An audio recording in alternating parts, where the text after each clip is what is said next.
पहला पाठ इब्रानियों अध्याय 11 पद संख्या 32 से 40। मैं और क्या कहूँ। गिदयोन, बराक, समसोन, यफ्ताह, दाऊद, समूएल और अन्य नबियों की चर्चा करने की मुझे फुर्सत नहीं। उन्होंने अपने विश्वास द्वारा राज्यों को अपने अधीन कर लिया, न्याय का पालन किया, प्रतिज्ञाओं का फल पाया, सिनों का मुंह बंद लिया और प्रज्वलित आग बुझाई। वे तलवार की धार से बच गए और दुर्बल होने पर भी शक्तिशाली बन गए। उन्होंने युद्ध में वीरता का प्रदर्शन किया और विदेशी सेनाओं को भगा दिया। स्त्रियों ने अपने पुनर्जीवित मृतकों को फिर प्राप्त किया। कुछ लोग यंत्रणा सहकर मर गए और उससे इसलिए छुटकारा नहीं चाहते थे कि उन्हें श्रेष्ठतर पुनरुत्थान प्राप्त हो। उपहास, कोढ़ों, वेदियों और बंदीगृह द्वारा कुछ लोगों की परीक्षा ली गई है।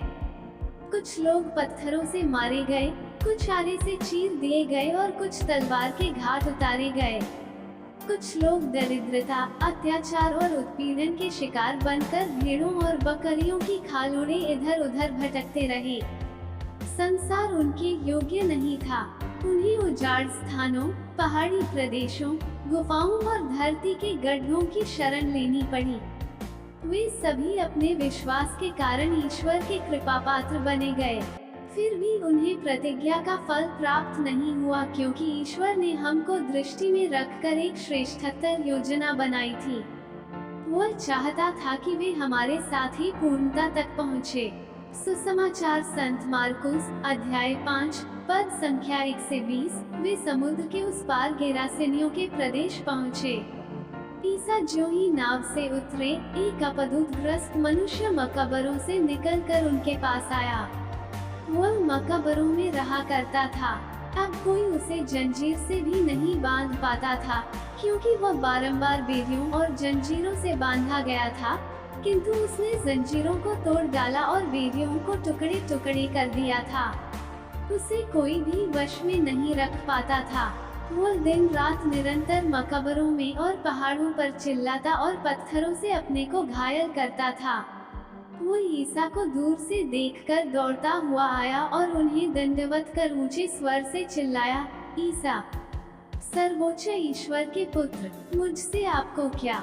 ईश्वर के नाम पर प्रार्थना है, मुझे न सताए। क्योंकि ईसा उससे कह रहे थे, अशुद्ध आत्मा, इस मनुष्य से निकल जा। ईसा ने उससे पूछा, तेरा नाम क्या है? उसने उत्तर दिया, मेरा नाम सेना है, क्योंकि हम बहुत हैं। और वो ईसा से बहुत अनुनय विनय करता रहा कि हमें इस प्रदेश से नहीं निकालिए। वहाँ पहाड़ी पर सुअरों का एक बड़ा झुंड चल रहा था। अपदूतों ने यह कहते हुए ईसा से प्रार्थना की, हमें सुअरों में भेज दीजिए, हमें उनमें घुसने दीजिए। ईसा ने अनुमति दे दी। तब अपदूत उस मनुष्य से निकलकर सुअरों में जा घुसे और लगभग 2000 का वह झुंड तेजी से ढाल पर से समुद्र में कूद पड़ा और उसमें डूबकर मर गया। सुअर चराने वाले भाग गए। उन्होंने नगर और बस्तियों में इसकी खबर फैला दी। लोग यह सब देखने निकले। वे ईसा के पास आए और यह देखकर भयभीत हो गए कि वह अपदूतग्रस्त, जिसमें पहले अपदूतों की सेना थी, कपड़े पहने शांत भाव से बैठा हुआ है। जिन्होंने यह सब अपनी आंखों से देखा था, उन्होंने लोगों को बताया कि अपदूतग्रस्त के साथ क्या हुआ और सुअरों पर क्या क्या बीती। तब गेरासेनी ईसा से निवेदन करने लगे कि वे उनके प्रदेश से चले जाएं। ईसा नाव पर चढ़ ही रहे थे कि अपदूतग्रस्त ने बड़े आग्रह के साथ यह प्रार्थना की, मुझे अपने पास रहने दीजिए। उसकी प्रार्थना अस्वीकार करते हुए ईसा ने कहा, अपने लोगों के पास अपने घर जाओ और उन्हें बता दो कि प्रभु ने तुम्हारे लिए क्या क्या किया है और तुम पर किस तरह कृपा की है। वह चला गया और सारे देकापोलिस में यह सुनाता फिरता कि ईसा ने उसके लिए क्या क्या किया था, और सब लोग अचंभे में पड़ जाते थे। मनन चिंतन। प्रिय विश्वासियों, आज हम सुसमाचार में एक अपदूतग्रस्त की चंगाई के बारे में सुनते हैं। दर्शकों के लिए वह व्यक्ति एक आतंक था। परिवार के सदस्यों और अन्य लोगों ने उसे वश में करने के सारे प्रयास छोड़ दिए थे, क्योंकि उसके अंदर शैतानी शक्ति इतनी अधिक थी कि किसी के लिए भी उसे नियंत्रण में रखना असंभव था। हम इस अपदूतग्रस्त में एक पूर्ण विरोधाभास देखते हैं। यीशु का सामना करने से पहले वह बहुत उग्र दिखाई दिया, लेकिन जब वो यीशु की दिव्यता के संपर्क में आता है तो वह शांत हो जाता है और शांति के साथ यीशु के चरणों में बैठ जाता है। कोई भी जो यीशु के साथ संपर्क में आता है और बदलने के लिए तैयार है, वह अपनी पुरानी स्थिति में नहीं रह सकता है। बस हमें यीशु को अपने जीवन में काम करने के लिए अपना जीवन उन्हें देने की जरूरत है। अपदूतग्रस्त ने यीशु को उसके अंदर के आत्माओं को सुअरों में भेजने को कहा।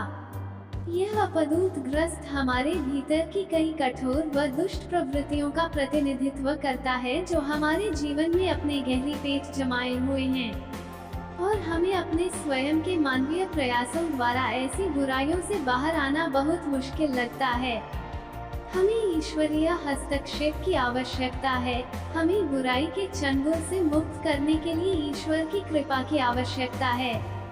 सुअरों का विनाश यह नहीं दर्शाता है कि यीशु जानवरों के विरोधी थे, बल्कि यह मानव जीवन के मूल्य को दर्शाता है।